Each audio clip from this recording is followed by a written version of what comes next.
Hi everybody. So today we have the pleasure to stay here with Laura Gómez. Is one of the coaches in Valencia, in one of the sports training centers that we have in Spain. So hi Laura, how's it going? Hi, thank you for inviting me. Okay, so yeah, we would like to invite you because you know that in Spain we have a very good result. Is the maybe it's the best in ever with the four medals in the last World Championship.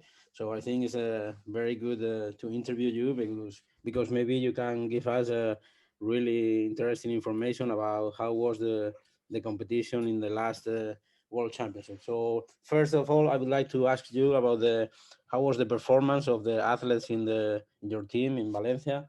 Can you tell us a little bit about how was the performance of the two medalists? After we can talk about the rest of the athletes, if you want.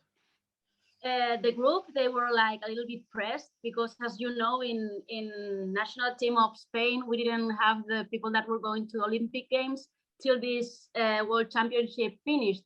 So they were with lots of pressure, having to do Grand Prix, Grand Slam. Mainly Julia and Anna, the 52 and the 40 or the 48, because we had four Spanish girls with very good level.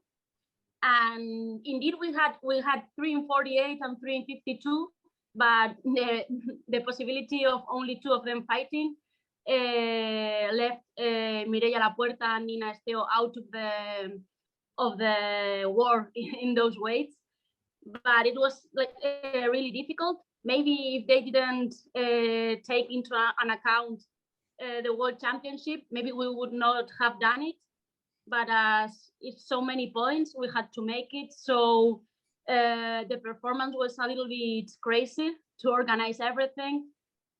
And in the other hand, the other people we had, like Daniel Perez, Alfonso Quinza, Salva, Cases, they were a little bit different because they only could choose some of the championships. So that was a little bit easier in the way of that they could train more. But it was also difficult because we didn't know what championships they will do. Hmm. Okay, and I would like to ask you because I know that Julia and Anna they have a really good qualification before the World Championship, but they need to go there just to be sure that they are going to be qualified for Tokyo. So, do you think is good for them? Okay, now because they had a really good result, maybe their motivation now is much higher than before. But do you think the fact that they joined the World Championship 1 month before the Olympic Games could be good for them uh, for have a good result I, in the Olympic Games? What do you think about it? I personally, I think that it was not a good idea to have that pressure for them. Yeah. But as they had a medal, both of them, maybe if they told them that we didn't have to do it, maybe we would have not gone there, and we will not be now second world championship and third world championship. So it's difficult to know, but for me personally, it would have been better not to go to this championship, or go but knowing that we had already got the Olympic Games. Hmm. Okay, but at least can you tell us about the how is the health of your athletes is good after the World Championship? I mean, they have any Yeah, injury?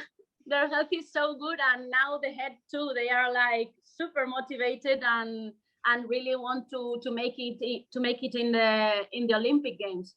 They are super motivated, and we as coach, Sugoi, Selma, Salva, Manuel, and me, and Vicente, we are all the team, like super motivated with the Olympic Games, and thinking about why not 2 medals. Okay, so that's good. Yeah, I think is this good result can help you to do much higher, much better in the Olympics. So about the rest of the athletes, you talk about Dani, about the Urquiza. How was their performance in the World Championship? Do you expect more, or do you think they did well, or what do you think about? Uh, Danny did it quite good, but I think he has a lot to give, and also he had some problems with COVID, that he had to stop training some time, long time, and Mm. not make the championships we wanted to make. So I think he can do better. He did it well. he lost with Israel, but I think he can do it better. Urquiza, I think he really did it well. He was like many months without going out because he had a very an injury, and after national team didn't want to give him the opportunity to go out. So for him it was really difficult. For Salva Casas, it was a really good performance. He did really good in the World Championship.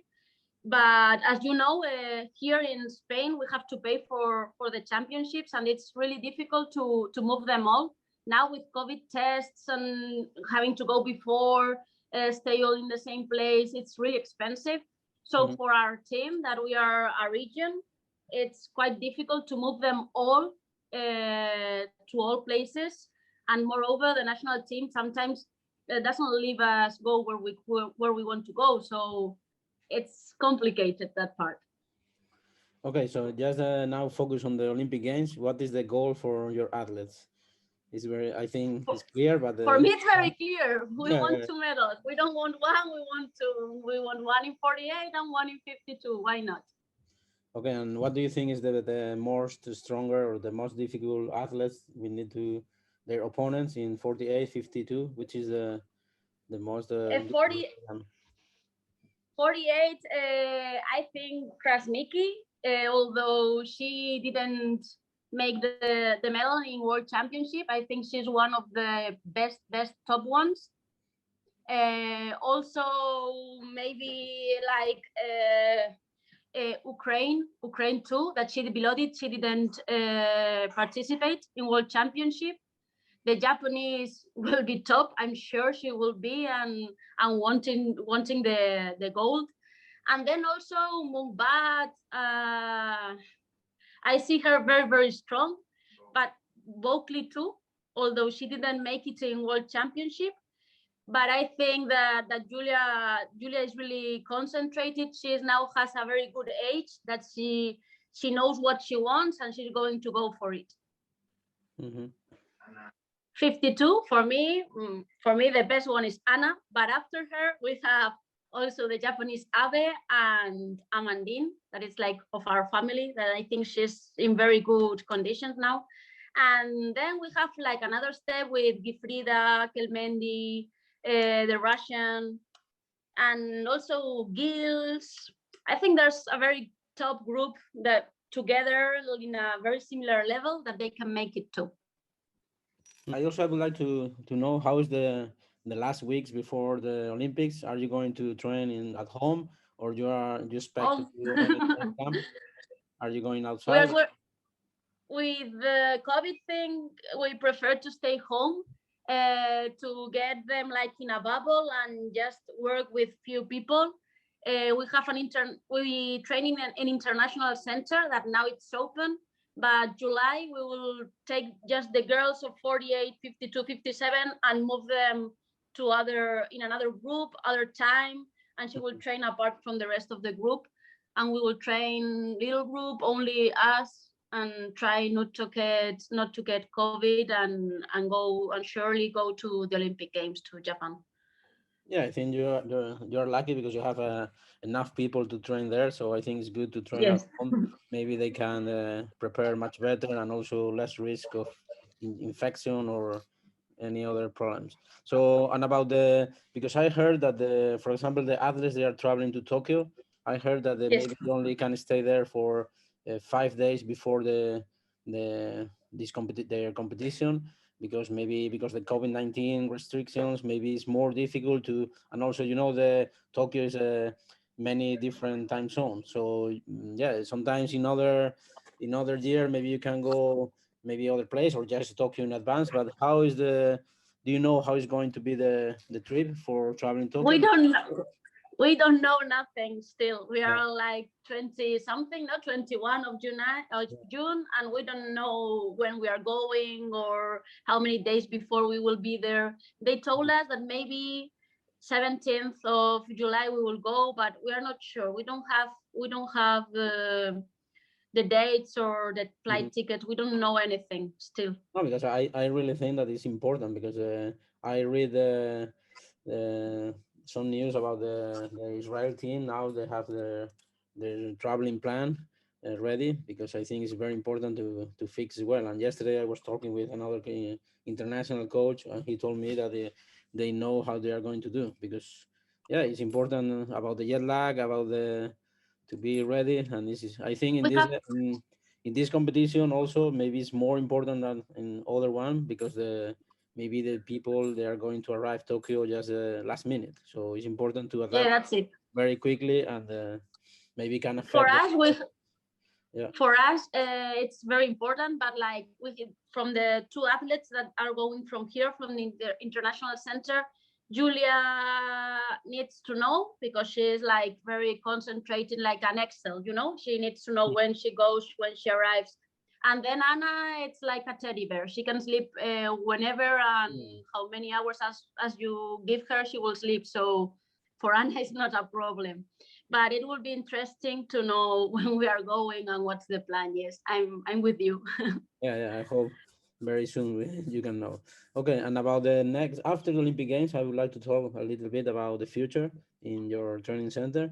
Yeah, I know the results in Valencia, not just now, just many years ago. Just you are having a really good results. So, do you think you can keep these results, or how are you going to work to improve the result if it's possible the next years? I think we've been before, like we work more for seniors, and now we are working. We are some years ago we start working with cadets and with junior team, and we have a very good junior and cadet team that I hopefully some of them will give a surprise for next Olympic Games. Why not? Why not? Maybe they can do it and make that little jump that they need from juniors to senior. And also there's just 3 years. When we finish Olympic Games, nearly 1 year more, and we start again to count points. So we have it there. We have it there. The work is already started, and we hope to continue the same with the same line. And about if you have the power to change something in your training center, maybe because you have more money or you have the power to change the things, what do you think you can change to improve more your performance? Because yeah, you are doing well, but Now, always we are trying to to get do it better. higher and higher. Yeah. Now there are many people that want to come here, and like we have to limit people that are coming, because many teams want to come, and it's being difficult to keep them all, because we have our little residence. So we are speaking with the authorities from here, from Valencia, to try to make another residence a little bit bigger, with a dining room where people can eat, and like diet food, not food like people that normally eat. So they can control what they eat, and they eat quality food, not whatever. So for me, that part, it's important, no, to be able to bring more people, not just the people that we are having, be able to have more people integrated in our team, not just Spanish, but like we have the Dominican or Puerto Rico or other countries that are coming, and they are staying here, and they are doing their life here, not just like for a week or a month, just like living here. And if I'm doing you the same question about the Spanish judo, I mean, if you have the power to change something in the Spanish Judo Federation, or so what do you think we can improve to have better results in the future? What do you think? Well, that's a difficult Yeah. question, because I can get in a problem speaking about I mean, trying to be positive, okay? Maybe, okay, I know. Okay, maybe try to work more together, not like individual centers, trying to work everyone together, not with interests, but that is very difficult question, and I really can get in a big problem with this question. No, but okay, I know it's difficult, but my idea is not just that try to be negative. No, just try to be positive and just try to help the Spanish team. Yes, I think not thinking about politic things, thinking about results, and thinking about future, and trying to add people, not taking away. Thinking about people, young people, juniors, and under 23 that have to go out. That will be a very positive thing for Spanish team to try to think more about it. yeah, I hope that we can have a good result thanks to your athletes and other athletes in the Spanish team. And other. Maybe also we have more support of the authorities, because also the money is always important to support the judo athletes. And I hope in the future we can do much better. And just to know about because I don't know, if are you going to Tokyo as a coach? Yeah, Yes, I'm yeah, going that's with good. them. Yeah. Yeah, so my So is staying home babysitting our children. okay. So no, I would like to ask you, how is because you were in the last Olympics as an athlete, now as a coach. Yeah, maybe you live in a different way, so you are more excited, or I think it's quite similar because the pressure is there, and I really thought that nothing like an athlete to leave Olympic Games or World Championship, but really when you are so near to the athletes, and it's also your work, you really get so involved that it's part of your life, not just your work, it's your life and your dreams too. So for me it's quite similar, but I can eat so and drink, so it's a little bit better that way. okay. And about the last question is just you know that in the social media, in the Instagram of judo training, we just post if someone want to ask a few questions. We have only two questions because maybe we post too late, but at least the first question is easy. I think it's one people asking about if it's possible to start judo when when you are old. Yeah, okay, you can make some Yes, advice. why not? Maybe top to be a top athlete Not in top, Olympics, but not sure, but yeah, I think it's easy response. Yeah, just to know that judo is a good why sport not? for everybody. Yeah, and the second question, I think, is one friend of you who write is uh, I think he's asking minimum is the best. Minimum. Julia is asking if she is the best. Oh, sure she is. From 48, sure she is. Okay. Maybe she's not sure about, and she's asking in the Instagram. She knows, she knows, No? Okay. she knows. I hope now she can show the others that she's the best and take the gold medal in the next Olympics. Okay, so yeah, just thank you for your time. I know you are busy with your kids, with preparing the Olympics, but it's a pleasure to talk with you and know how is your athletes for the next Olympics. So thank you so much, Laura. Thank you to Sugoi also, and all the members of Valencia. And I hope you have a good results in the Olympics. And yeah, maybe later we can talk and you can explain how was the competition. Okay. Sure, I'm sure. Thank you, Felipe, for this interview. I think that this is very good for judo, all the interviews you make. So good luck and continue like this. We will make it Okay. all together. Thank you so much. Bye-bye. Bye. Bye.